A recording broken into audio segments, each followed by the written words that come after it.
प्रिय विद्यार्थियों, नमस्कार। आज की कक्षा में हम अभिव्यक्ति एवं माध्यम पुस्तक से विभिन्न माध्यमों के लिए लेखन पाठ पढ़ेंगे। विभिन्न माध्यमों के लिए लेखन, जैसा कि नाम से ही स्पष्ट है, जनसंचार के विभिन्न माध्यम, प्रिंट मीडिया हो, टेलीविजन हो, रेडियो हो या फिर इंटरनेट, इन माध्यमों के लिए जब समाचार लिखे जाते हैं तो वो किस प्रकार के होने चाहिए। विभिन्न जनसंचार माध्यमों के लिए लेखन के तरीके अलग-अलग हैं। अखबार और पत्र पत्रिकाओं में लिखने की शैली अलग है, जबकि रेडियो और टेलीविजन के लिए लिखना एक अलग बात है। चूंकि माध्यम दोनों के अलग-अलग हैं, इसलिए उनकी जरूरतें भी अलग हैं। विभिन्न माध्यमों के लिए लेखन के अलग तरीकों को समझना बहुत जरूरी है। इन माध्यमों के लेखन के लिए बोलने, लिखने के अतिरिक्त पाठकों, श्रोताओं और दर्शकों की जरूरत को भी ध्यान में रखा जाता है। तो आइए इसी बात को, इसी माध्यम को और अच्छे से समझने के लिए एक डेफिनेशन, एक परिभाषा पढ़ते हैं रघुवीर सहाय की, जो हिंदी साहित्य में प्रतिष्ठित कवि तो हैं ही, साथ ही साथ पत्रकार भी रहे हैं। इन्होंने क्या कहा? खबर लिखना बहुत ही रचनात्मक काम हो सकता है, उतना ही रचनात्मक जितना कविता लिखना। दोनों का उद्देश्य मनुष्य को और समाज को ताकत पहुंचाना है। खबर में लेखक तथ्यों को बदल नहीं सकता, पर दो या दो से अधिक तथ्यों के मेल से असलियत खोल सकता है। अर्थात खबर एक ऐसा रचनात्मक माध्यम है, एक ऐसा सृजनात्मक माध्यम है जो कि छुपी हुई असलियत को तर्कों के माध्यम से, तथ्यों के माध्यम से बाहर निकाल सकता है। आज की हमारा जो ये पाठ है, इस पाठ में से जो जो शिक्षण बिंदु, जो जो विषय हम पढ़ेंगे वो कुछ इस तरह से हैं। प्रमुख जनसंचार माध्यम, जिनमें हम पढ़ेंगे print media, TV, radio, internet और जनसंचार के विभिन्न माध्यमों की खूबियां और खामियां। मतलब जो ये हमारा माध्यम है, जो टीवी है, जो रेडियो है और इंटरनेट है, इसकी कुछ विशेषताएं और कुछ कमियां, वो हम पढ़ेंगे। प्रिंट माध्यम, प्रिंट माध्यम को लिखते समय ध्यान रखने योग्य कौन सी बातें हैं? रेडियो, रेडियो क्या है, उसकी क्या विशेषताएं हैं, क्या बुराइयां हैं, और उसके साथ साथ रेडियो के लिए जब समाचार लिखना है तो कौन सी बातें ध्यान में रखनी है। और टेलीविजन, टेलीविजन क्या है, उसके क्या फायदे हैं, क्या उसमें कमियां हैं, और टेलीविजन पर जब कोई समाचार प्रस्तुत किया जाता है तो वो किन चरणों से होकर गुजरता है, ये हम आज के इस वीडियो में पढ़ेंगे। तो देखिए, सबसे पहले है प्रमुख जनसंचार माध्यम। यहाँ पर आप देख रहे होंगे, इन चित्रों के माध्यम से एक अखबार का चित्र लगा है, ये रेडियो है, वो टेलीविजन, और ये वाईफाई का साइन है, मतलब कि इंटरनेट। तो देखिए, उम्मीद करती हूँ कि आप जनसंचार के इन माध्यमों का प्रयोग अपने जीवन की दिनचर्या में रोज करते ही होंगे। तो क्या अखबार, रेडियो, टेलीविजन और इंटरनेट पर प्रस्तुत होने वाले समाचारों की प्रस्तुति में कोई अंतर है?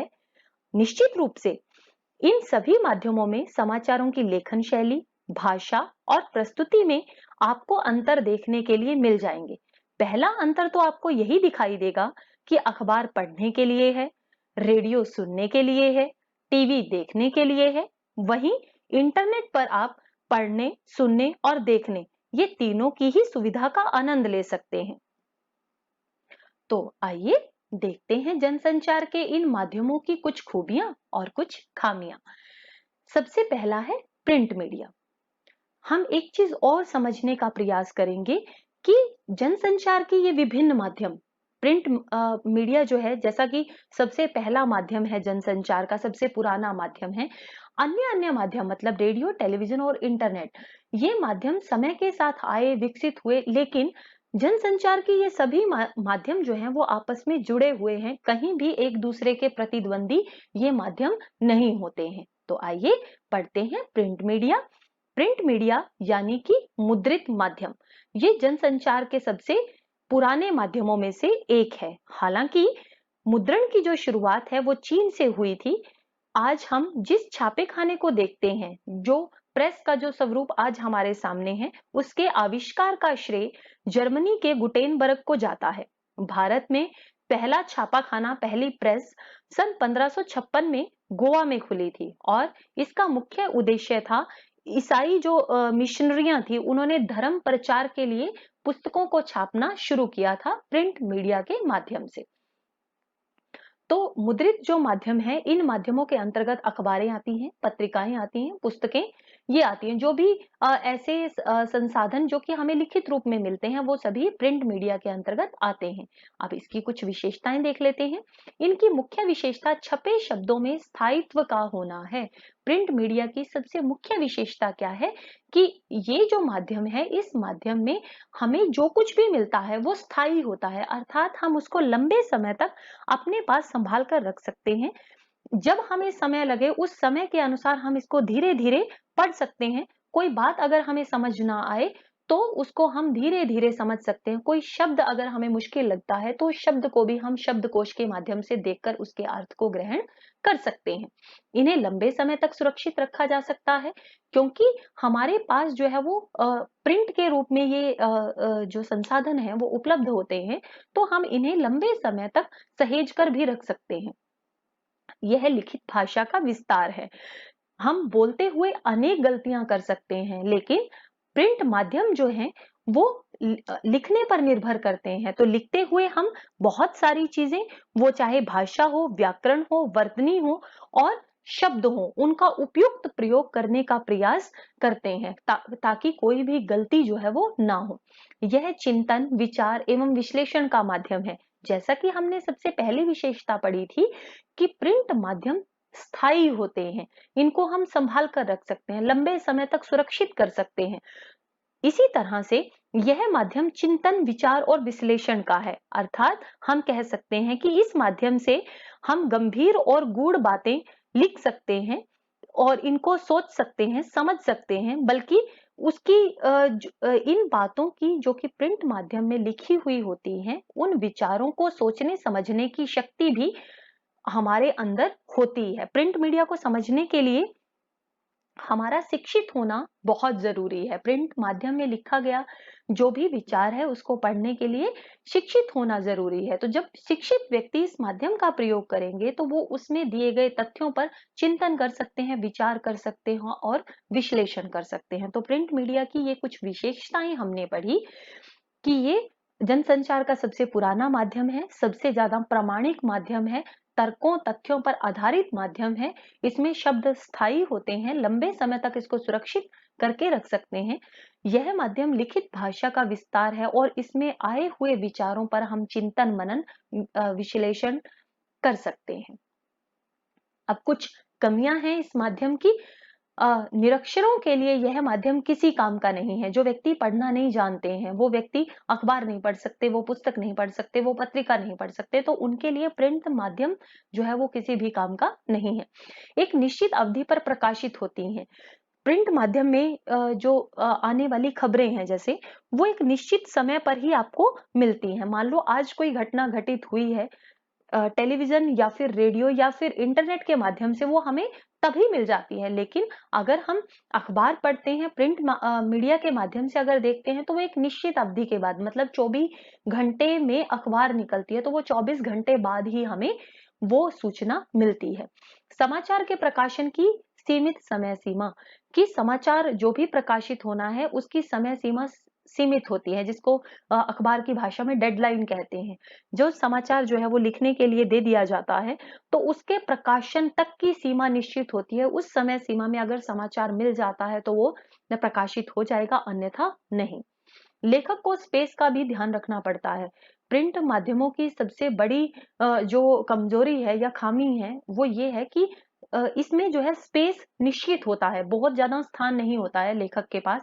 अगर लेखक को कहा गया है कि आपको एक समाचार तैयार करना है और उसमें आपको सिर्फ 250 शब्द ही लिखने हैं, तो उन 250 शब्दों के अनुसार ही लेखक को समाचार को तैयार करना पड़ता है। तो लेखक को स्पेस का बहुत ज्यादा ध्यान रखना पड़ता है। सभी गलतियों व अशुद्धियों को दूर करना जरूरी है। क्या होता है कि अगर हम रेडियो, टेलीविजन या फिर इंटरनेट की बात करें, इन माध्यमों में अगर कोई गलती हो जाए तो हम साथ के साथ गलती की क्षमा याचना कर सकते हैं, लेकिन प्रिंट माध्यम में ये सुविधा नहीं है। तो अगर इसमें हमसे कोई अशुद्धि हो जाए, कोई गलती हो जाए, तो उसके लिए अगले दिन की प्रतीक्षा करनी पड़ती है, या फिर अगर कोई पत्रिका है, अगर वो 15 दिन में निकलती है या 1 सप्ताह में निकलती है, तो हमें उतने समय का इंतज़ार क्षमा याचना के लिए करना पड़ता है।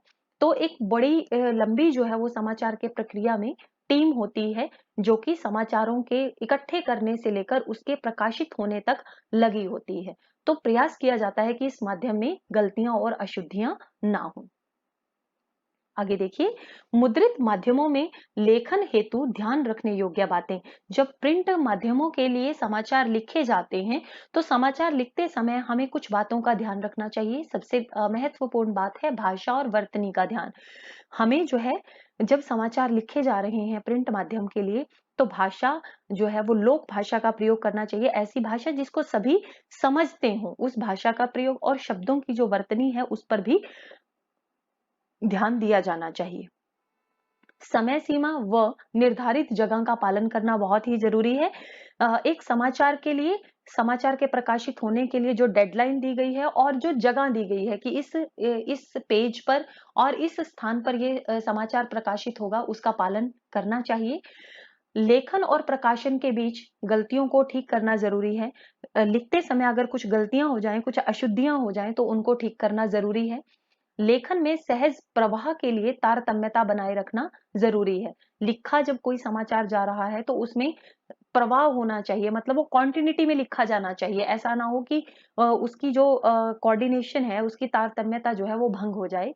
ऐसा प्रयास करना चाहिए कि लिख रहे हैं जो समाचार, उसमें कोऑर्डिनेशन, प्रवाह जो है वो बना रहे। अगर हम इन बातों का ध्यान रख के समाचार लिखते हैं, तो समाचार निश्चित रूप से ही सर्वश्रेष्ठ होगा।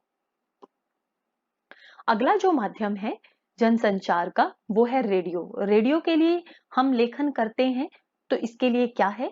रेडियो जनसंचार का श्रव्य माध्यम है। हमने पढ़ा अभी प्रिंट मीडिया। प्रिंट मीडिया जो है वो जनसंचार का कैसा माध्यम है? सिर्फ पढ़ने योग्य है, मतलब शब्द हैं उसमें, और हम उन शब्दों को पढ़कर समझकर जानकारी इकट्ठा करते हैं। दूसरा, ध्वनि, शब्द और स्वर ही प्रमुख होते हैं। रेडियो में मुख्य तौर पर ध्वनि, शब्द और स्वर ही प्रमुख होता है, क्योंकि रेडियो में ना तो हमारे सामने कोई शब्द होता और ना ही जो व्यक्ति बोल रहा है उसकी कोई फोटो। तो हमारे सामने जो श्रोता को सुनाई देता है वो सिर्फ ध्वनि सुनाई देती है, शब्द और स्वर। तो इनको ध्यान में रखकर ही समाचारों का सृजन किया जाना चाहिए।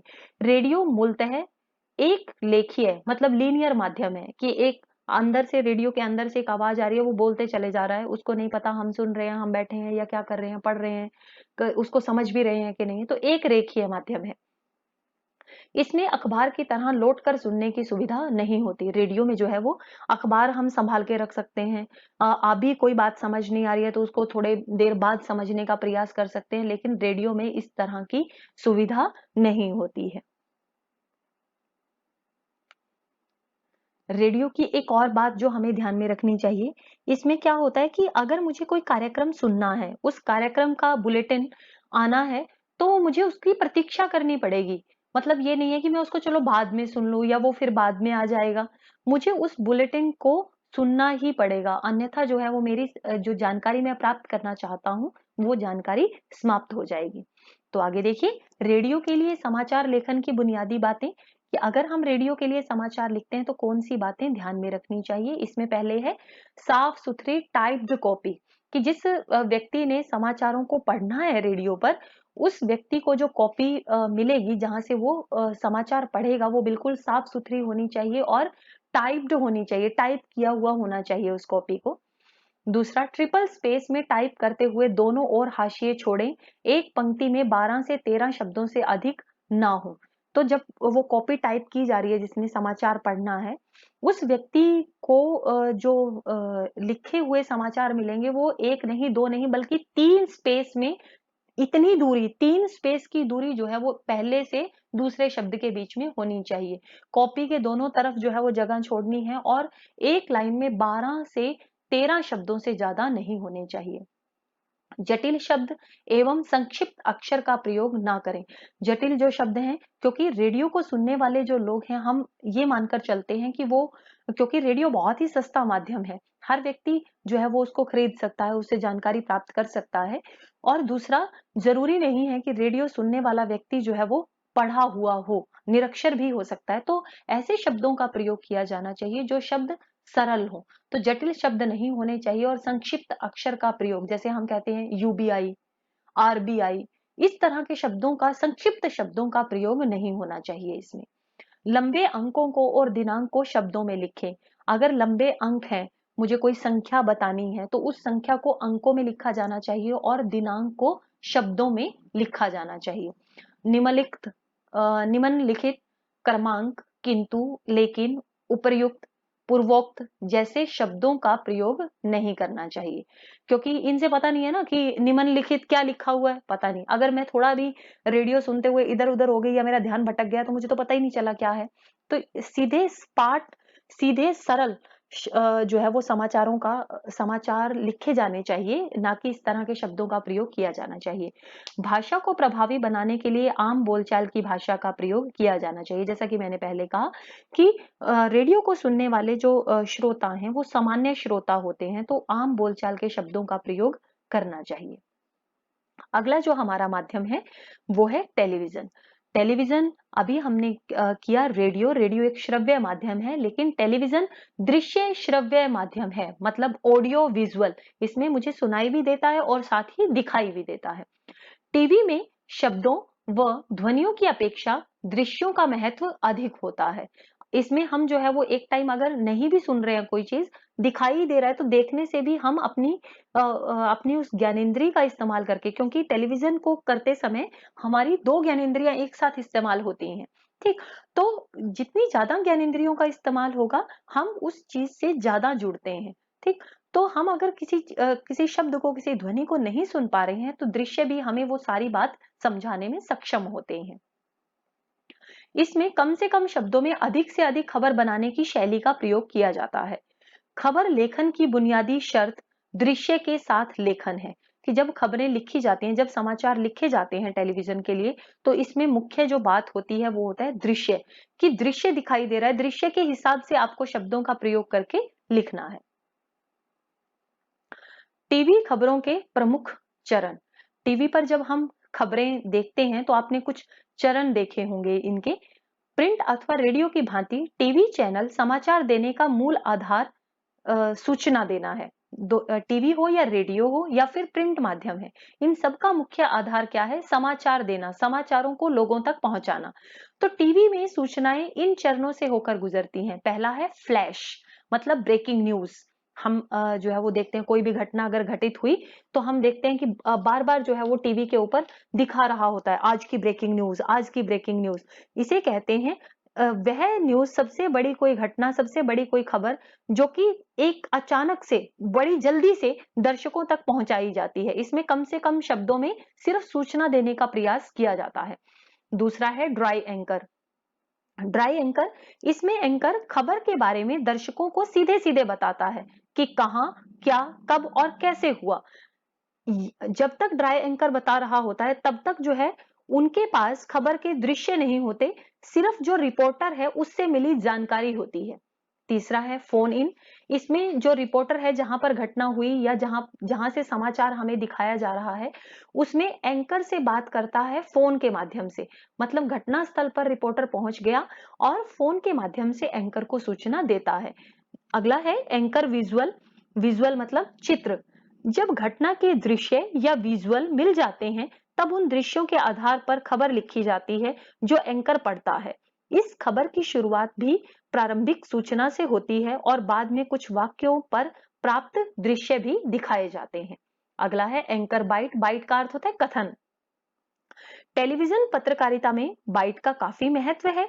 टेलीविजन में किसी भी खबर को पुष्ट करने के लिए इससे संबंधित बाइट दिखाई जाती है।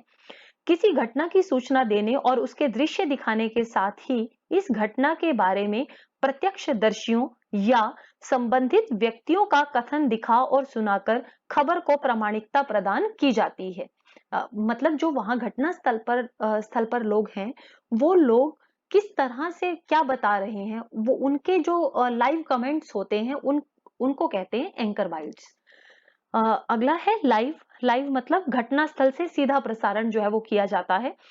सभी टीवी चैनल कोशिश करते हैं कि किसी बड़ी घटना के दृश्य तत्काल दर्शकों तक सीधे पहुंचाए जा सके। इसके लिए मौके पर मौजूद रिपोर्टर और कैमरामैन घटना के बारे में सीधे चित्र दिखाते हैं दर्शकों को लाइव। और अंतिम है एंकर पैकेज। पैकेज किसी भी खबर को संपूर्णता के साथ पेश करने का एक जरिया है। इसमें संबंधित घटना के दृश्य, जिससे जुड़े लोगों की बाइट, ग्राफिक के जरिए जरूरी सूचनाएं आदि जो है वो दर्शकों को दी जाती हैं।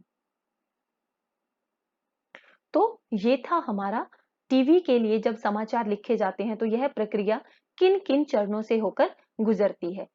आगे देखिए, ये जो हमारा टेलीविजन है इसकी कुछ विशेषताएं। टेलीविजन पे जो समाचार लिखे जाते हैं उससे हमें देखने और सुनने की सुविधा मिलती है। जीवंतता है, मतलब हमें ऐसा लगता है कि उस घटना को जब हम टीवी पर देखते हैं कि बिल्कुल जैसे हमारे सामने अभी घट रही है। तुरंत घटी घटनाओं की जानकारी एकदम से मिल जाती है, हमें इंतजार नहीं करना पड़ता है। काफी प्रभावशाली माध्यम है क्योंकि शब्दों के साथ साथ इसमें दृश्य भी होते हैं, तो ये काफी प्रभाव डालता है दर्शकों के ऊपर और एकदम से सत्य जो है वो लगता है। समाचारों का लगातार प्रसारण, तो ये जो टेलीविजन है इस पे लगातार समाचारों का प्रसारण होता रहता है, तो हमें जितनी भी होने वाली घटनाएं हैं उन घटनाओं की जानकारी साथ साथ मिलती रहती है। लेकिन कोई भी माध्यम अपने आप में संपूर्ण नहीं होता, इसमें भी कुछ कमियां हैं।